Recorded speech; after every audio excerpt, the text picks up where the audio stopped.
Maltemp li laqat il-Gżejjer Maltin matul il-jum tal-Ħadd wassal biex diversi toroq għerqu hekk kif ma bdewx ilaħqu mal-ammont ta' xita li bdiet nieżla.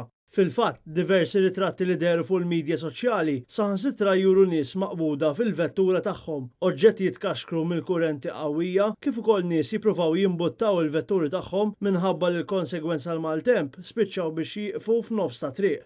Dan it-temp kien imbassal għal tmiem din il-ġimgħa mill-Uffiċċju Meteoroloġiku fl-Ajruport Internazzjonali ta' Malta fejn jidher ukoll li l-maltemp ser jippersisti sa nhar it-tlieta li ġej.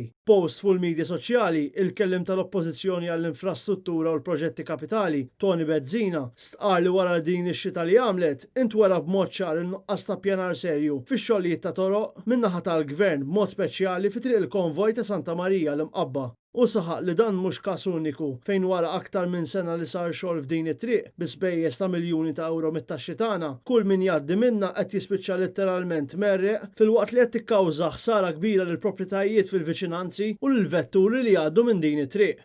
Intant, kienu wara s-sija tal-ħadd wara nofsinhar, meta jgħod li kienet ibaħħar il barra mill-kosta ta' Pembroke spiċċa f'diffikultà f'nofs maltempata bir-rat u nkalja fuq l-art bejn ir-Reverse Osmosis u l-bajja ta' Pembroke. Skont kelliem mal-Pulizija, fuq il-post issejħu membri tal-Forzi Armati, tal-Protezzjoni Ċivili u anki membri tal-Malta Red Cross bil-jott issirlu ħsara estensiva. Numru ta' paramediċi mill-Isptar Mater Dei assistew mill-inqas 2 persuni li kienu involuti f'dan l-inċident. Jidher li huma kienu abbord il-jott meta seħħ l-inċident, iżda fortunatament ġarbu biss ġrieħi ħfief.